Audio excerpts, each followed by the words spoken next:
Good afternoon, Ghana. It's 12 o'clock. Time to reach for mobile water. Mobile water, unique in every way.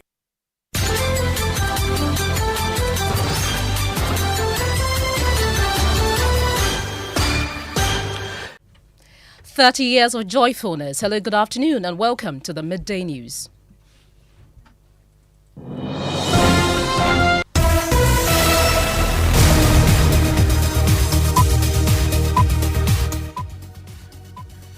The Midday News is live on Joy 99.7 FM and Hits 103.9 FM here in Accra. We're on Love 99.5 FM in Kumasi and on myjoyonline.com. We are also live in all 16 regions of Ghana via various affiliates, live on X Spaces and Facebook. The Midday News is supported by Petrosol Platinum Energy, energizing dreams. Coming up, Commonwealth and African Union observers of Ghana's 2024 elections call for sweeping reforms, including lowering the presidential age limit and introducing a transparent, merit-based process for appointing EC commissioners with fixed terms and clear criteria. Former Majority Leader Oseiche Mensah Bonsu calls for immediate insurance of all military helicopters as he reviews none of the current military fleet is insured. The military copters are not insured. At the time comes for us to consider perhaps insuring. We have details as both chairman and ranking member on the Defense and Interior Committees make a bipartisan promise to ensure retooling of the Ghana Armed Forces to honor the memory of the 8 fallen heroes. Our army has all the logistics they require as well as the needs. This is a collective resolve we've made way back even before this unfortunate incident. Final preparations underway for the state burial of the 8 persons who died in last week Wednesday's helicopter crash. Details as police announces detailed plan for adequate security to maintain order and also deal with the expected traffic. We also have the backstory as political rivals NPP and NDC set aside their differences, with the NPP crossing over to the NDC headquarters not for politics, but to stand together in mourning victims of last week's helicopter crash.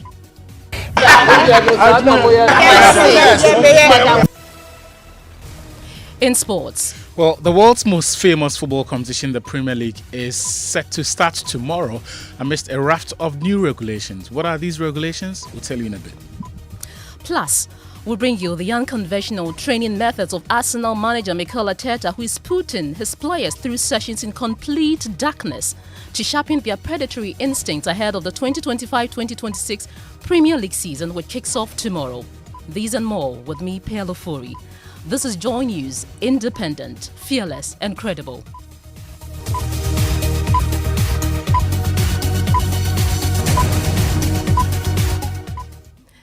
In our first story, the Commonwealth and African Union observers of Ghana's 2024 elections are placing the appointment of Electoral Commission commissioners at the top of their reform agenda. They are calling for a transparent, merit-based process with fixed terms and clear criteria to strengthen the Commission's independence and public trust.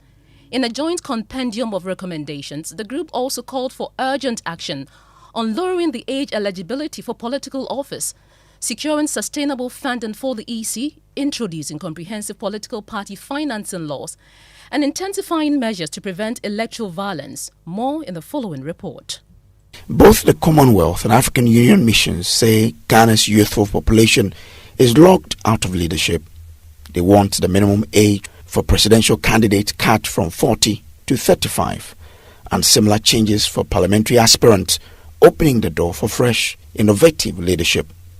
But beyond age limits, they point to a deeper problem: trust in Electoral Commission. Their report calls for a transparent, merit-based appointment process with fixed terms and clear criteria to remove political suspicion and strengthen the EC's independence.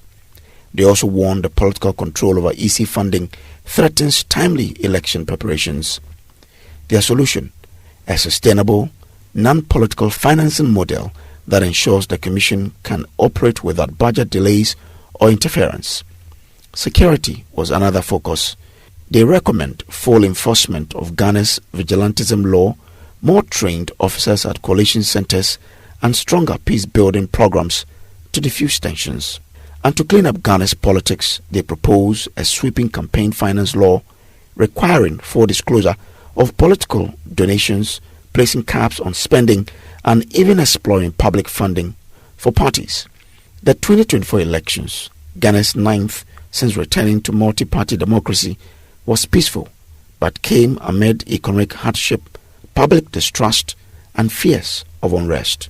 Observers say the reforms must be in place long before Ghanaians head to the next polls.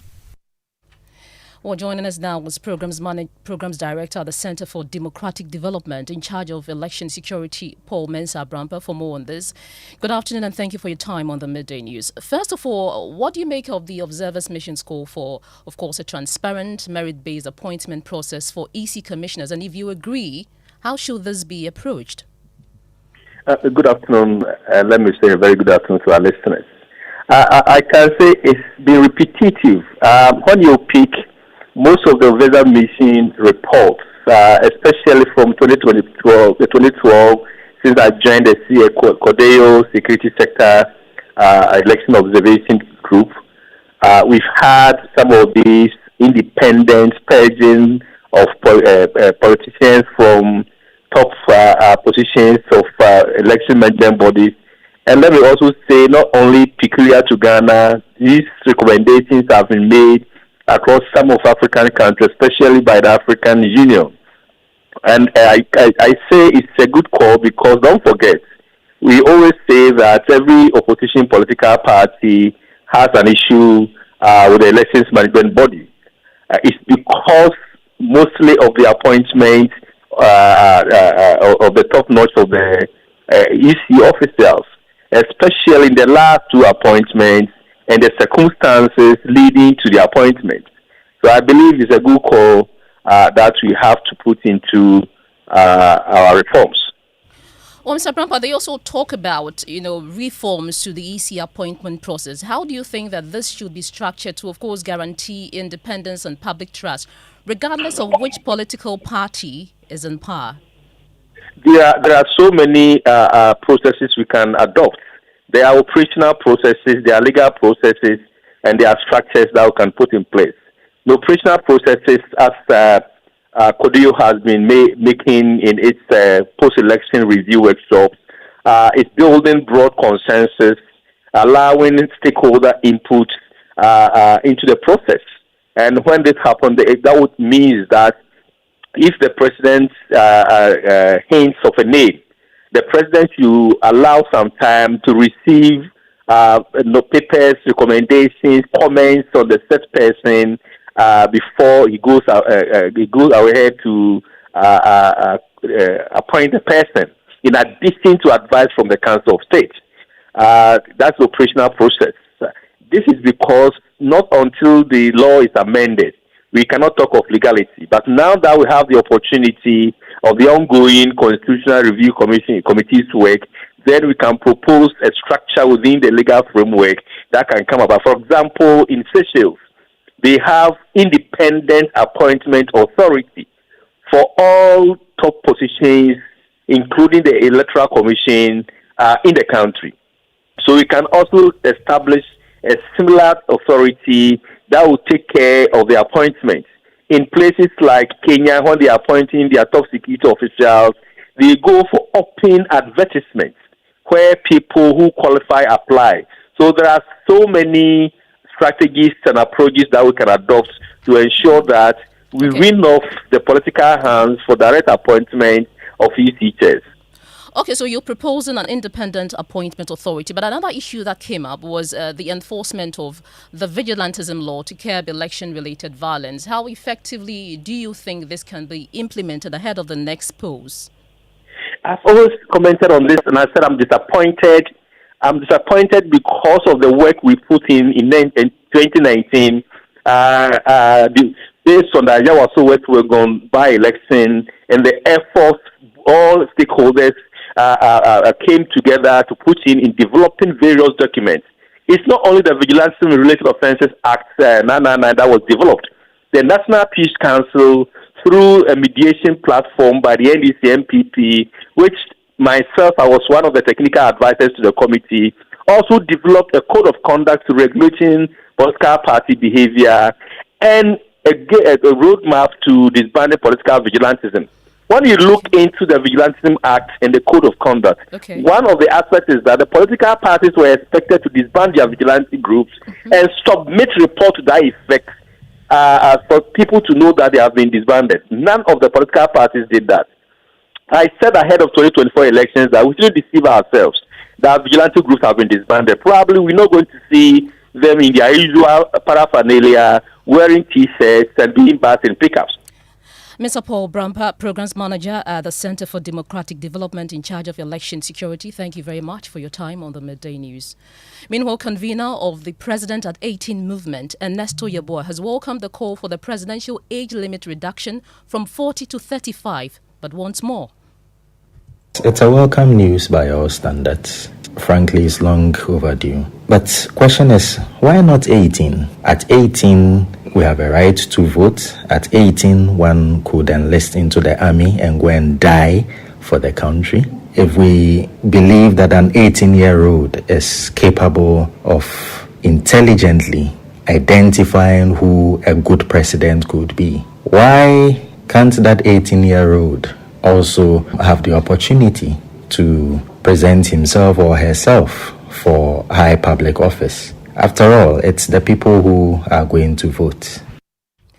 In other stories, former Majority Leader Osaiche Mensah-Bonsu is this afternoon calling for an immediate insurance policy for all military helicopters following the crash and the death of the 8 Ghanaians a week ago, including the Defense Minister and Environment Minister. Final funeral rites for 6 of the 8 victims is scheduled for tomorrow, Friday, August 15, 2025. Following the burial of Dr. Murtala Mohammed and Alhaji Muniru Lemuna last Sunday. Speaking on a special tribute program on PM Express on Joy News last night, Osaiche Mensah-Bonsu revealed that currently none of Ghana's military helicopters has an insurance policy, as he calls on government to consider insuring the fleet. The military copters are not insured. But given where we are today and the fact that cities are far between and the president and ministers have to travel by these copters, apart from ensuring routine servicing, but of course the armed forces are very spot on when it comes to servicing their vessels. And has the time come for us, given the fact that they have become more or less passenger planes for a regular means of transport for VIPs? Regular means of transport for the president, ministers, and so on. Has the time come for us to consider perhaps insuring these ones that serve other purposes? On the status of the military aircrafts, former Defense Minister Dominic Nitiwu said although all 4 of the Z9 helicopters are due for maintenance this year, it does not make them obsolete. Accra, it's not stationed in Accra because it's a Ghana Gas aircraft. Okay. Ghana Gas bought it for their pipeline surveillance, and it was initiated during President Mills' time.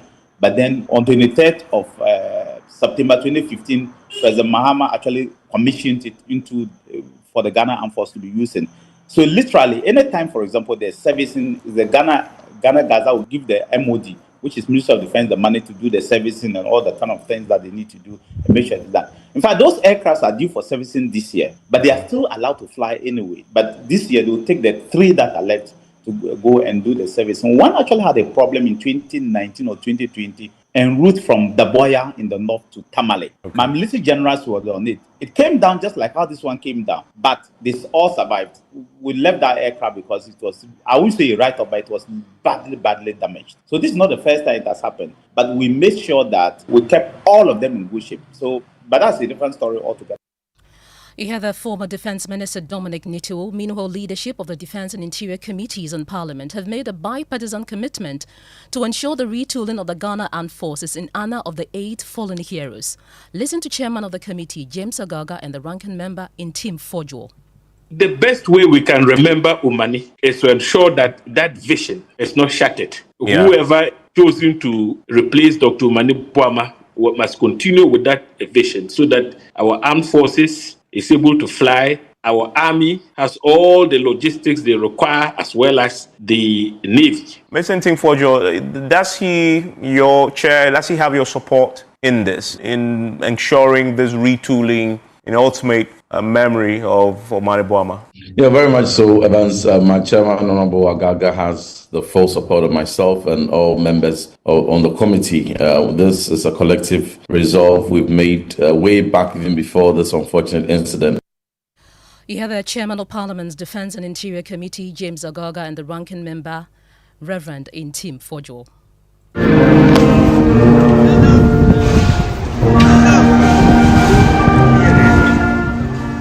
Sounds of trumpets of military personnel at the Black Star Square rehearsing for the state burial tomorrow for the 8 victims of last Wednesday's helicopter crash. Final preparations are also underway at the Black Star Square for the event. Deputy Chief of Staff in charge of operations Stan Dodge says the military-led ceremony will strictly observe all protocol and accord full honors to the deceased. He says large crowds are expected and adequate security arrangements have been made to maintain order.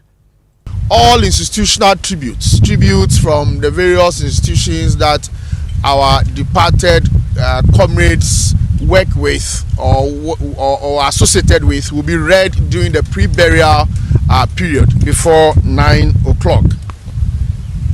After the service, the bodies of the 6 that are yet to be buried would be conveyed to the military cemetery at Chado for burial, and there as well the Ghana Armed Forces, together with the churches of the 6 departed comrades, would take charge of the burial ceremony at the military cemetery. Because of the rather large number of people that will be expected tomorrow, a number of measures have been taken to ensure that we have a very solemn ceremony. Well, he says the Chief of Staff, Julius Deborah, has directed that all donations from institutions to government in support of the funeral service be shared equally among the families of the 8 deceased persons. A number of companies and individuals have made some donations of items, water, drinks, floral tissue, and other things to the government for this funeral, and he has directed that all those items should be delivered to the 8 families.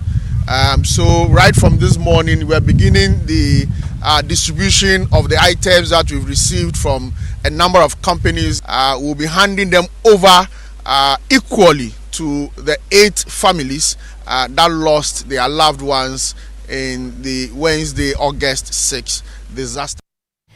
Well, the police have also been given some arrangement on the burial service tomorrow. We'll hear from Chief Superintendent Alexander Kwesi Obin, who's the Director of Research, Education and Training at the Police MTTD. We have one of the biggest car park reserve prepared. Police officers going to be deployed at the great car park on left, outside this Black Star Square. Again, we have enough parking space for dignitaries that are designated as VIP and VVIPs, among others, behind this arch. We have enough space to also accommodate. We have car park around the stadium. We have some at Access car park, also some at the frontage of the State House. If there is even a spillover, we have secured a Fuwa Sutherland area to support this service.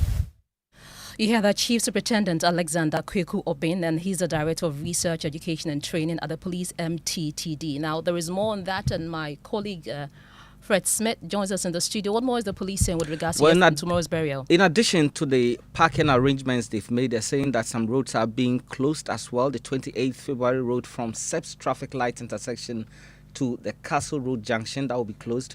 Also, the Osu Cemetery traffic light on the local street will be closed. Castle Road from the AU to Osu Cemetery traffic light will be closed as well. And then the Salas 91 road will be closed at the Ministry's traffic light intersection, and a number of roads around that area will also be diverted to allow for tomorrow's event. Fred Smith, thank you very much for that. We move on to other stories. Now, in an uncommon break from the usual political sparring, the opposition New Patriotic Party paid a visit to the NDC headquarters, not for a debate, but to share in the sorrow over the Z9 helicopter crash that claimed the lives of 4 NDC members and 4 others. But what really happened off camera? Maxwell Aklobotu reports. In a scene few would have predicted, the opposition New Patriotic Party traded political sparring to solidarity, paying a rare visit to the governing NDC's national headquarters. They shared jokes and funny moments. The MPP delegation came not to debate policy, but to commiserate, offering condolences and even a formal apology for recent social media threats aimed at President Mahama. It is important that in times like this, we all show solidarity. And some are claiming MPP are behind all these things. And these things are not healthy for our democracy. But the visit wasn't entirely free of politics. MPP General Secretary Justin Kundia announced the party will not contest the Tamale Central seat left vacant by crash victim Dr. Murtala Mohammed, a gesture he said was rooted in precedent, regardless of any by-election outcome. For us, as we indicate, our decision not to contest Tamale Central is not about whether we will win or we lose. But it's a matter of principle, and you've done it before, even at Abuakwa North. For Akwetia, it's our seat. At least you help us by choosing a candidate who cannot compete with our candidate. NDC Chairman Johnson Asidu Nketia welcomed the Tamale Central decision, but made it clear his party wouldn't be returning the favor in Akwetia. Yadamosi, say Matisse Tamale Central. One issue statement. Heard you are not contesting the Tamale Central seat. We thank you. But for Akwetia, we are coming.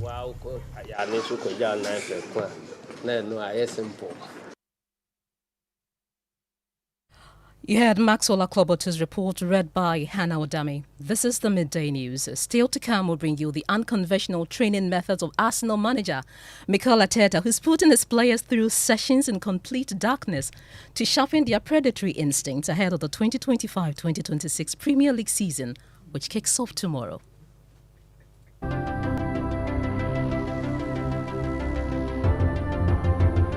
When budgets are tight and money difficult to come by, you want to be sure you get the best value for your money. These are not times to be spending money fixing expensive engine problems because of cheap fuel and lubricants. Drive to a petrol source station today and buy your quality fuel and lubricants, and rest assured of fuel that lasts long and lubricants that prevent expensive engine problems. Hear the sound. Petrosol, clean fuel in full quantity. When I wake up in the morning, I brush my teeth with Kale Charcoal toothpaste. This gives me confidence all day. Anytime you meet Amma, don't be surprised I smile showing my beautiful white teeth because I don't have cavity thanks to Kale Charcoal toothpaste for its natural charcoal properties. In fact, we are like twins. I can't go without my Kale Charcoal toothpaste. That be why I dey use Kale Charcoal toothpaste morning and night when I dey go bed safe. It dey make my teeth white when it dey comot every scent from my mouth inside. My confidence level they go up, so I dey show my 32 teeth all. Introducing the Kale Charcoal toothpaste, formulated with activated bamboo charcoal powder, ensures whiter teeth and removes bad breath. The strong natural property of the activated bamboo charcoal removes bacteria, absorbs surface stains on our teeth caused by coffee, wines, and tobacco. Welcome, Kale Charcoal toothpaste. Kale Charcoal toothpaste, Sankofa Yenchi. Kale, happy smile. This advert is FDA approved.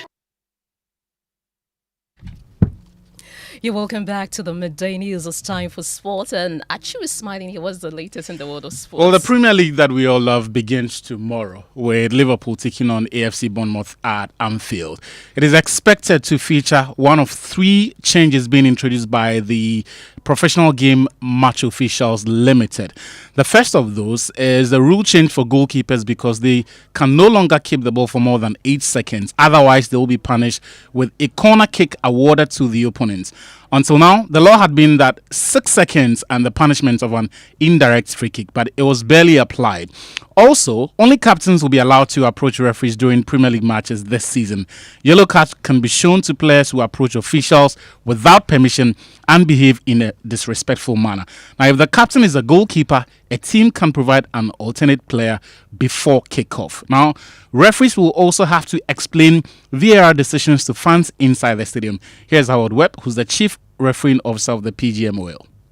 Yeah, it's giving information to the fans in the stadium. Those really crucial people are there watching the game, creating that great atmosphere, who, have told us, they feel like they're the ones who know the least about what's happening. And by having this announcement by the referee, the fans will be able to follow the narrative of the game in a much better way.